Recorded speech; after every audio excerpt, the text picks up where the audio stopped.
So the exit polls are right. Um, the Conservatives certainly won this election very easily. Boris Johnson has gone back into number 10 Downing Street with a much larger majority than he had previously.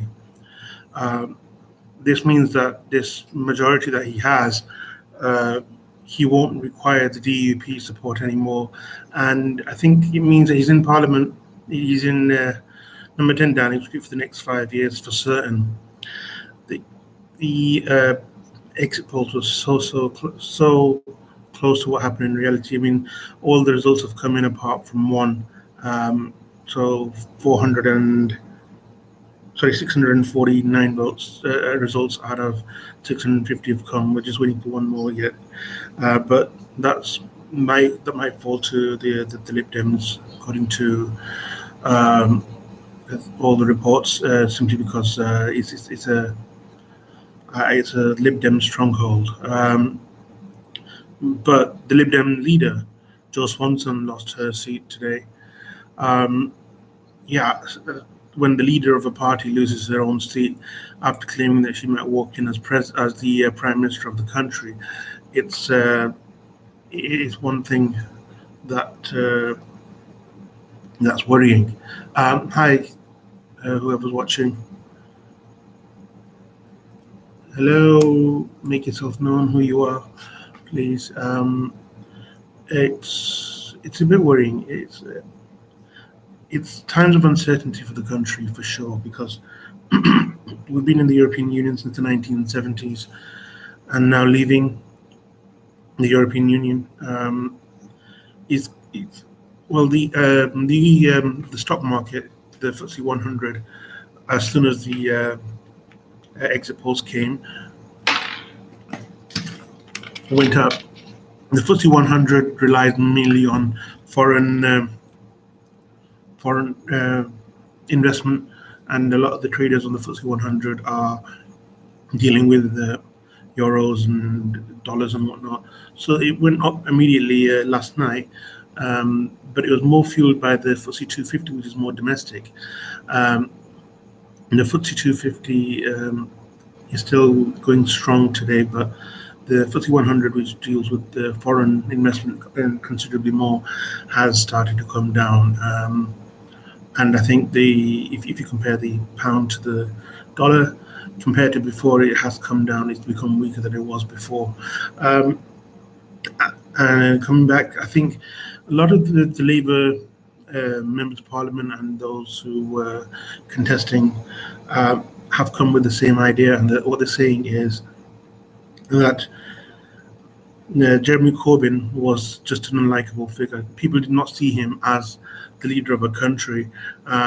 Boris Johnson, even though you'd have to say he doesn't carry himself as well, but the difference is that you look at him and you think, he's a typical Tory, he's a typical, a typical crony, if you like, or a typical part of the establishment. Now, Jeremy Corbyn just did not hold the people's imagination as much. He didn't have support from the people, and we're now also in a really awkward position where you've got the nationalist parties such as the SNP, the Scottish Nationalist Party, which has gained the majority of the seats in Scotland, and now there will be they will start calling for another referendum on independence of Scotland, I think, and that's the worrying thing. Now you've got, on the other side, you've got Northern Ireland. Sorry, I've been awake all night, more or less, so that's why I'm a bit tired right now. And I'm 3 hours ahead because I'm in Saudi Arabia. So I've literally been awake right now for a lot longer than most people have. The Northern Ireland parties, the DUP has lost seats, and it's the first time ever that uh, in Northern Ireland, that the nationalist parties have got more seats um, than the unionist parties. Uh, I think nationalism is on the rise here. England, I'm sure, if things keep going the way they are, and the Scots and the Irish keep calling for more powers and independence, etc. I think the West Lothian Question of 1979 will have to re-rise, saying why are Scottish and even Irish and even in times Welsh MPs allowed to vote on purely English issues. It's it's interesting because purely English issues should not have been voted on by the Scots and that. But again, these elections show that we are now living in times of severe nationalism. Um, Hello, everybody who's watching. It's a difficult time for people to to see these changes. What is going to happen now is the main question. I know Boris Johnson, I think, will try to renegotiate a new terms of agreement with the European Union. If that's possible, and if the European, in the time frame that he's given himself, because he wants to leave the European Union ASAP, but now the question comes down to is whether he can actually negotiate something that quickly. I don't think it's going to be possible because I know how slowly the European Union works, and it will not be something that can be done within a day. So, if I'm looking at what's going on right now in the UK, there's a severe divide. I know Boris Johnson has been given a huge mandate last night. Sorry, I'm dehydrating a bit. He has been given a huge mandate in terms of the number of members of parliament he got, because he needed 320 to get an overall majority. But he's got 264 seats already in parliament. 264 seats is a huge majority. But sorry, 368 seats is a huge majority. But it's not it's the first past the post system that we have. He's only got 44% of the vote, even though he's got a huge majority. Many of the wards were very, very close to call. Many constituencies were borderline where Boris Johnson won. So even though he got a large majority, he's only got a vote of 44% of the people in total. Now, this is where we're kind of confused. Sorry, hello. Okay, so this is what's going on right now. It's confusing for the people because if you don't understand politics, if you don't understand the first past the post system, you'd expect the number of votes to directly correlate with the number of seats in parliament, but it doesn't, because the first past the post, the way it works is you end up with just basically the majority of people not voting for the party that gets the majority in parliament. Jo Swanson losing her seat in for the Lib Dems itself, it's an amazing thing because the Lib Dems have, well, they were expecting to make major gains, but they didn't. They actually, well, they might have lost one seat. We're waiting for the last one to come through, and maybe they'll win that and keep the number of seats they had before. But the Labour leader, Jo Swanson herself, lost the seats. I think she came across not as a likable figure. Just like Jeremy Corbyn. Jeremy Corbyn just didn't make his decision on what he was doing in Parliament, which decision, what side he was going to jump onto. It's a bit worrying that politics has come to this.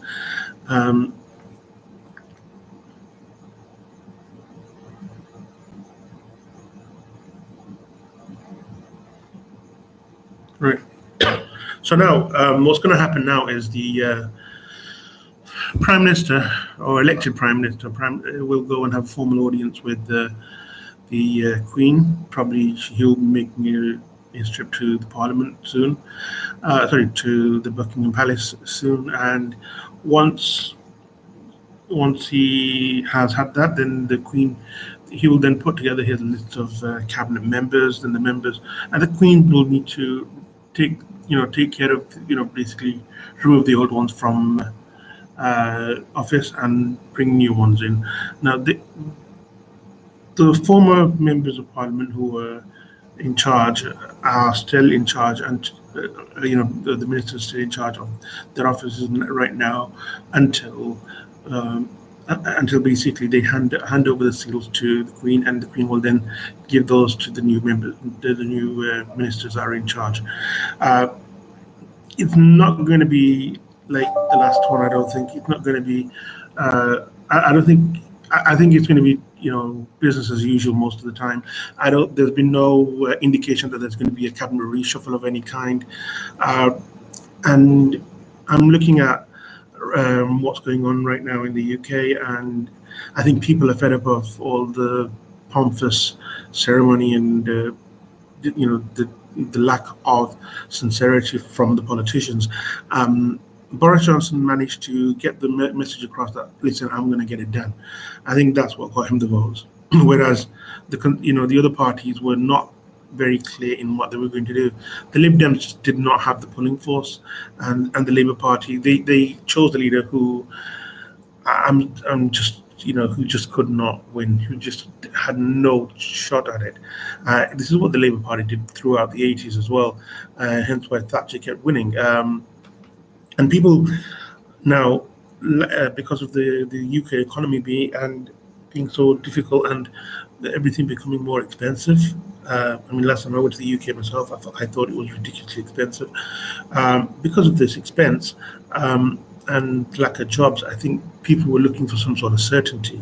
And I think the Conservatives traditionally have been good with business, whereas Labour's been whenever Labour's come in, they've spent, and they've spent considerably, which has led to some economic positivities, but then eventually it leads to them losing a lot of the economy quite badly. I mean, you look at the 70s, and then again in the late 90s when the Labour government came in and started spending.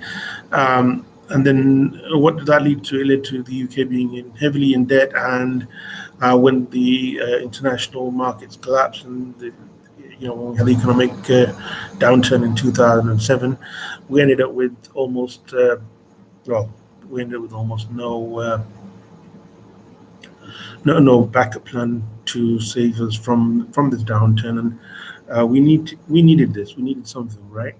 Um, it's a bit worrying that people right now. I mean, there are people still right now who are saying that the Brexit thing should not go through, and it will not go through. But I don't think there's any way of stopping it now, because the people have given the mandate. Even though, as I said before, it's a very, very close mandate. I don't think the number of seats directly correlates with the number of votes.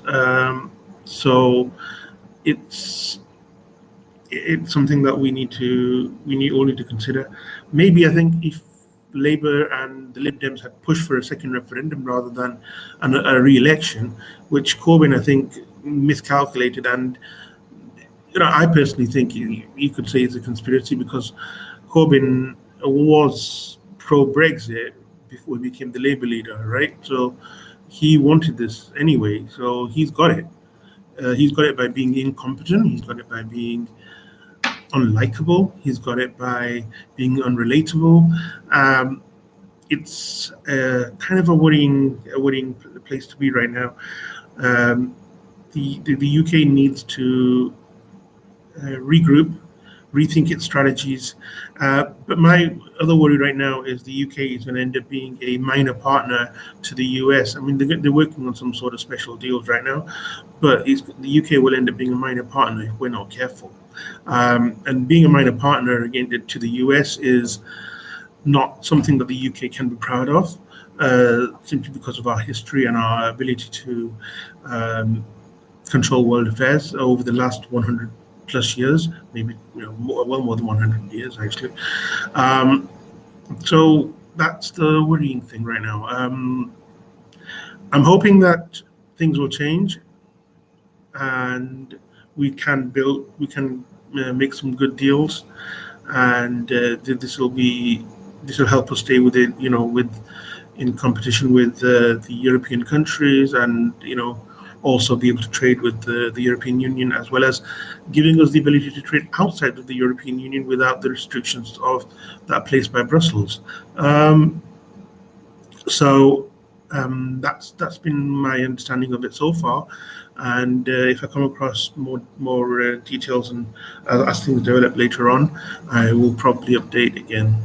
Thank you guys for watching. Bye.